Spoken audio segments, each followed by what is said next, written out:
But what I typically observe, there's usually about maybe three to four major problems that exist in any given field. But if you know what those more key weed problems are, but get it identified properly, and then as part of that, begin to understand how does it grow and develop. What's its life cycle? When does it start germinating? When does it? So what time of year do you typically see most of it begin to germinate? And then, when does it go through its reproductive phases?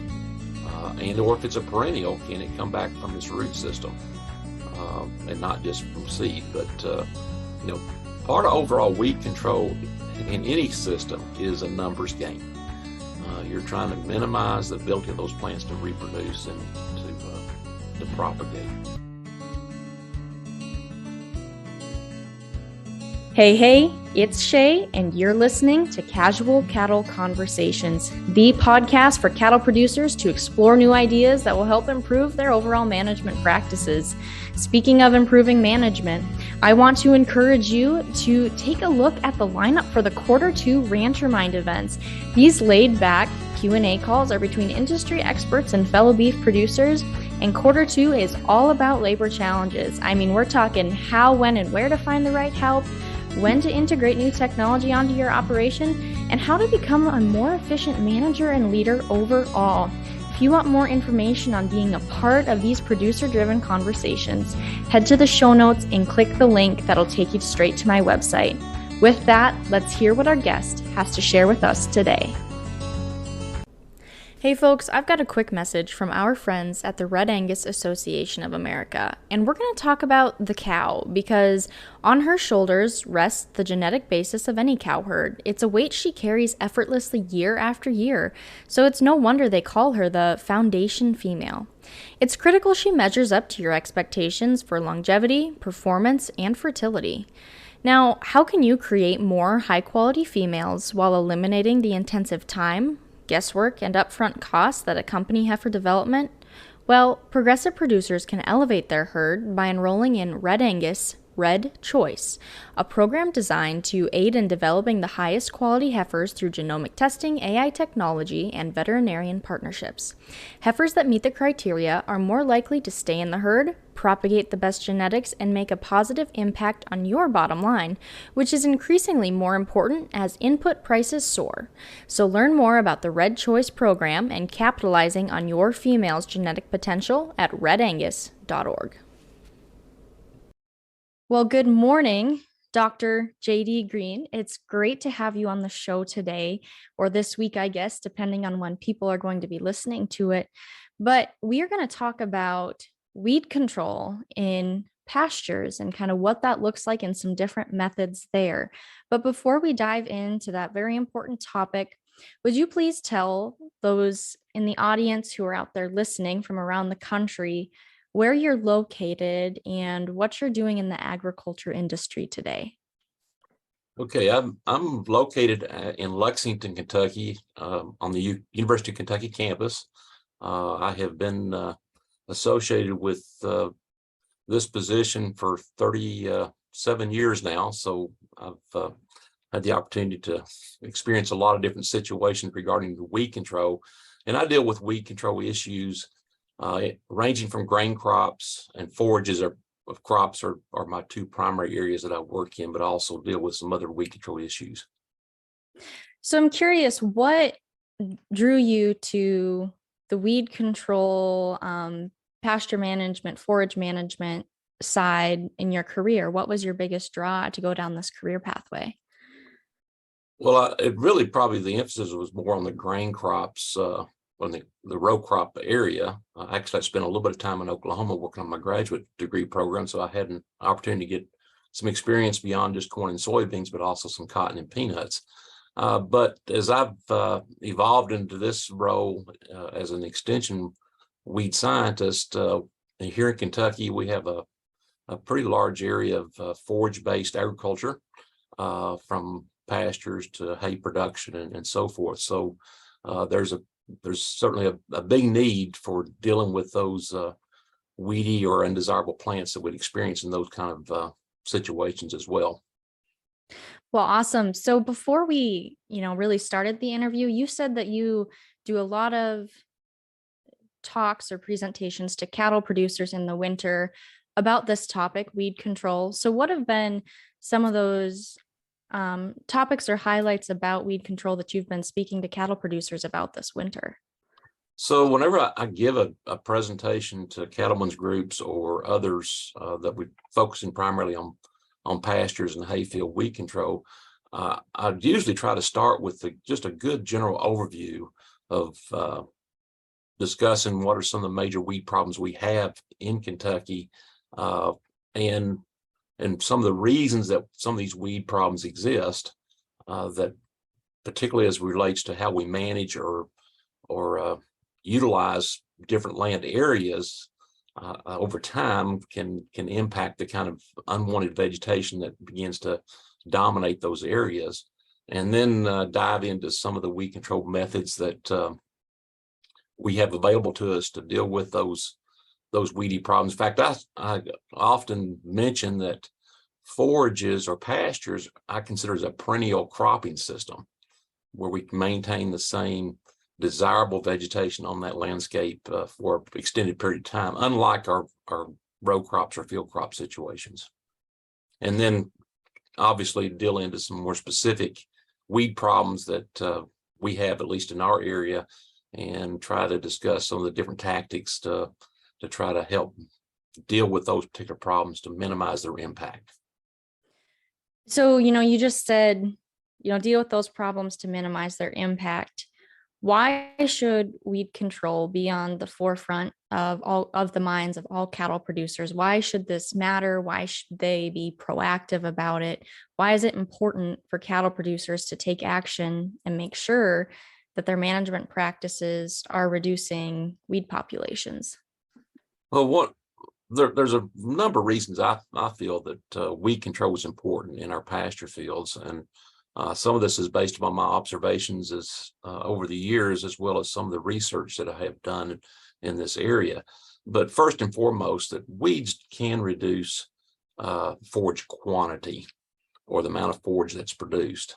And subsequently, if we're reducing the amount of desirable forages available for use, then it also can reduce the carrying capacity of the number of animals we'd like to graze, particularly for those individuals who are trying to maximize the utilization of that land resource. Now, I do run across producers who have a lot more land where they can live with a little bit more weeds in that given situation, because they're not in a real highly maximized animal production situation. But if we're trying to maximize total use of that land resource, then weeds can reduce the quantity of the forages available. And I'd also argue that it can also impact the forage stand life. When you have undesirable plants in the landscape, they will help. They will impact the ability of some of our desirable plants to grow and to thrive. Then subsequently, the quality of the forages that we're trying to graze. Now, obviously, there are some weedy plants that we call weeds will have some forage value, or they have some nutritional value if they're grazed at certain times. But overall, they can reduce the quantity or the quality of not just the quantity, but also the quality of the forages are there. And then another factor is that we have a few plants that are potentially poisonous or toxic to animals. I mean, at least for our area here in Kentucky, a lot of times animals will not graze those particular animals unless circumstances shift to where they're forced to utilize those plants. But we always have to be aware that there are some potentially toxic plants that can impact animal health and actually cause death in some cases. So, what are some of those, management practices that are not going to be the best for pastures and are going to increase weed populations? What do some of those mismanagement practices look like that are actually going to increase weed populations and not help pasture and soil quality? Well, there's two primary factors that I often talk about in my introduction to groups that I talk with, and the two factors are basically our management practices. The things that we do or the things that we don't do. And there's a whole host of different things we can think about there in that regard. And it's all part of the equation, I think, as a control tool as well. But one of the bigger ones on the cultural side of things, or the management side of things, is just grazing practices. How we're grazing animals.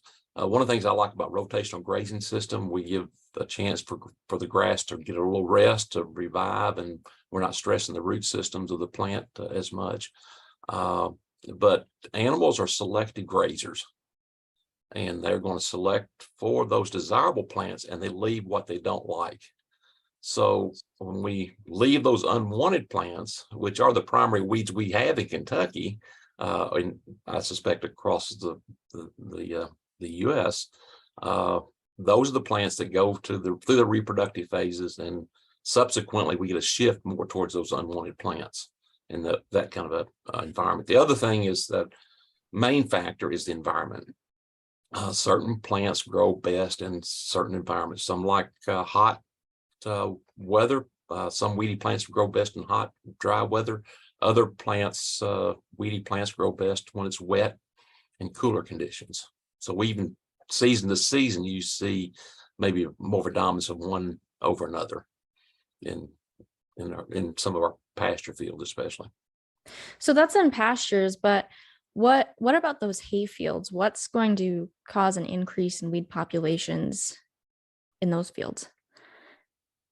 Well, in hay fields, it is somewhat of a different, from the standpoint is we're more on a cutting regime in that regards. And in Kentucky, we have mostly a cool season based forages.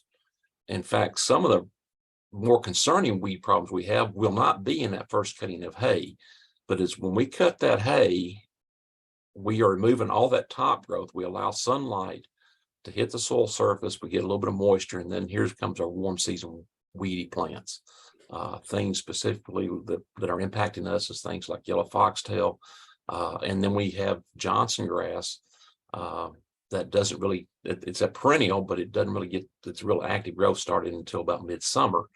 And then on top of that, when we're cutting hay, we're also moving those, particularly when those plants go to seed, we're moving them around as part of our hay production system. Hey folks, I've got a quick question for you. Do you know the magical feeling that comes when things just work out? Like when the vet says all your cows are bred? Don't you wish you could feel that more often? Well, I'm here to tell you you can by using Cattle ID. With Cattle ID, you can store, share, and collaborate on your herd records from your mobile device. Yes, I said collaborate because multiple people on your operation can analyze and access this information at one time. So you can say goodbye to the back and forth miscommunication and misplaced records. And that's not all. Cattle ID also serves up actionable analytics to help you and your team make smarter, more informed decisions for your ranch. So let Cattle ID take some of the burden off of your shoulders and make ranching easier. You can get started online and learn more about Cattle ID by going to cattleidapp.com, and that link will also be in the show notes. Right. So switching gears a little bit, what are some different methods to control weeds? Like you mentioned grazing a little bit already, but what are some other opportunities to reduce weed populations if cattle producers recognize that it already is a problem or could be a problem if they don't take action?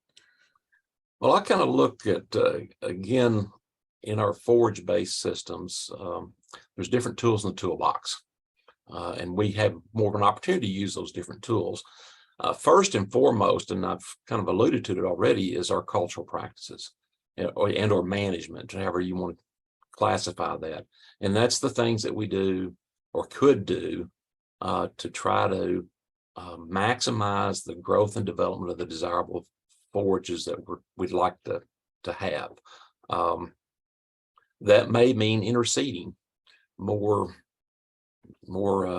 grass and or legumes into the mix to thicken the stand up in that system. It also may mean for fields that that are more productive, we need to be soil testing to see where the fertility level is. Because the fertility level is not desirable for those plants we're trying to grow, then it's going to impact that. And then, of course, one of the big ones is our grazing practices. So cultural practices, in fact, I tell a lot of audiences, maybe at least, maybe 60% of weed control in these kind of systems. And then another big tool in the toolbox is our mechanical control, and that's mowing or clipping pastures. And there we're trying, if we're using that as a weed management tool, we want to try to time that. The timing question is probably the bigger question as to beyond just the fact that we're going to mow for weed control. So that means that we need to be timely of trying to reduce new seed production of the undesirable plants. It's not just removing top growth. That's part of it, particularly for perennials, but also we're trying to reduce the amount of new seed being produced by these weedy type plants that are in the system. And then, of course, another tool in the toolbox are herbicides or chemical control. In that case, we're relying on a chemical control method. And with herbicides, timing is important as well. We've got to learn to recognize these plants when they're younger, when they're in their earlier growth stages in some cases, and in other cases, we may need to wait later in the summer when we can more maximize the uptake into the plant, into the root system of the plant, particularly for perennial type species. But most of the herbicides we have, for all practical purposes, the herbicides we have available to us will help us control broadleaf species, and some of them are quite good for certain species. And there's about 4 or 5 or 6 major active ingredients that are in most herbicide products that we have available to us. And it depends on what part of the country you're from as to what particular herbicide might be available to you for that system. Now, one of the dilemmas we have in Kentucky is we like to have clovers being part of our pasture mix. So when we have a grass clover mixture, then we're extremely limited on our herbicide choices. And then we've got to utilize some of the other methods for control. A couple other things I'll mention from a weed management tool perspective that I think are things we need to always think about is one is prevention. If you see a plant that's starting to come into an area, tackle it early and not wait till it gets to be a bigger problem. Of course, one of the things I sometimes mention with prevention is when we're bringing hay to the farm, we're purchasing hay from other areas and bringing it into the farm. We're probably not bringing in weed-free hay.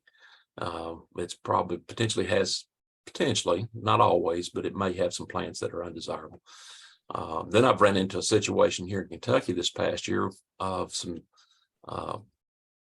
tall fescue seed that I was sent a picture of a seed tag that had on the seed tag indicated that it had some poison hemlock in it.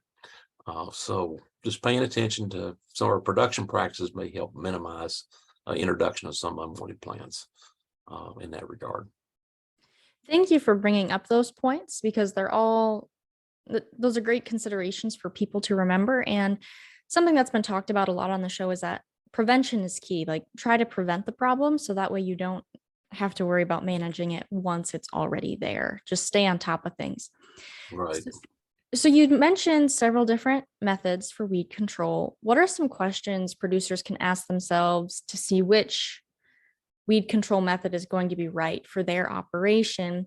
Because you look at geographical areas, landscapes, types of operations, everything varies. So what questions can producers ask themselves, or maybe what resources can they turn to figure out which opportunity might be best for them? Well, let me answer that more in the context that I think that our best approach is an integrated approach. We want to integrate different control methods. And of course, as you've alluded to, is you've got to have to ask some questions as to how, which of those tools best fit for a given situation. but a lot of times we need to be integrating at least a couple of those different methods together, I think, to maximize our weed control opportunities. So to start with, in that regard, as far as the kind of questions we need to ask is, what are my weed problems? Now, if we did a full assessment on the farm, you're going to come with a long laundry list of different plants. But what I've typically observed, there's usually about maybe 3 to 4 major problems that exist in any given field. But if you know what those more key weed problems are, but get it identified properly, and then as part of that, begin to understand how does it grow and develop. What's its life cycle? When does it start germinating? When does it? So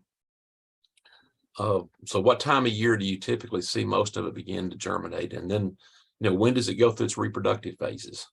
Or if it's a perennial, can it come back from its root system, and not just from seed? But part of overall weed control in any system is a numbers game. You're trying to minimize the ability of those plants to reproduce and to propagate. We kind of need to know what that is. And of course, one of the key questions as well that I don't have a black and white answer for is how many. How many weeds do I need to have to justify a more drastic approach? And that depends on the individual and the individual farms, and how many animals do you have to sustain and what your overall desire is. I don't think there is a black and white answer to that, but we do know that if you get what I call a moderate level of weeds that are dominating a landscape, they are impacting your desirable forages in those kind of systems. I really appreciate your honesty in that response and talking about the integrated approach and providing some questions for producers to ask themselves, because a lot of times it all starts with a great question. So as we kind of wrap up today, do you have any final thoughts or ideas that you want to share with those cattle producers who are listening to the show? I guess there's lots of moving pieces, and the audiences I talk to, oftentimes I'll mention is my attempt is to throw out some nuggets, because your individual situation really dictates what you may need to do to correct, and not everything's going to work for your particular situation, but kind of look at your overall farm and what your needs are, and what are my key problems that I need to tackle. And it may mean you don't need to tackle them all at one time. You may need to just work on that, because it maybe have taken a few years for you to get into a situation where you feel desperate to deal with your weed problems. It may take a few years to get back to where you'd like to be, but we just kind of have to work at that. But one of the key things that I think happens oftentimes is our pasture fields get a little bit thin, where our desirable grasses have kind of thinned out, but we're reluctant maybe to try to do some interseeding or some other just basic management practices to try to improve the overall growth and development of the plants that we'd like to grow. And sometimes that's managing the number of animals that are in that area. And that's easier said than done. And a lot of things I mentioned are not always easy answers, because here in Kentucky, we'll start out in the spring of the year after our growth kicks in for these cool season grasses. We have a lot more grass than we have animals. Then lo and behold, when we go through the summer slump, now we've got more animals than grass. And it's constantly a management. It's overall management of the overall system. And the important part of that is the hat I'm wearing is a weed control hat, but there's lots of other things that are going on in regards to managing those animals and just their basic needs, and other practices to deal with. But there may be a few things that we can do to help minimize some of these weed problems if we're just a little bit timely of whether we're going to mow or clip pastures, or we're going to use herbicides as a control tool. It's somewhat in the timing. And that, again, that's easier for us to talk about than sometimes implement because there's lots of other things going on. Absolutely. It's cattle producers are dealing with several complex biological systems. So it is a balancing act, and there's no one size fits all solution. So thank you very much for being on the show today. I really appreciate all the nuggets of information you shared and those great questions for cattle producers to ask themselves. I know my listeners will appreciate it just as much as I did. So thank you. Shaye, thank you for giving me this opportunity to share some of my thoughts on the subject. Hey folks, I have a message from our friends at the Red Angus Association of America. As input costs soar, beef producers are eyeing value-added programs to help reach their profitability goals. The Red Angus Feeder Calf Certification Program, the most mature value-added program in the beef industry, is expanding and helping more producers earn premiums on their calves. The FCCP combines 3 important components into a single value-added program: genetics, source, and age verification.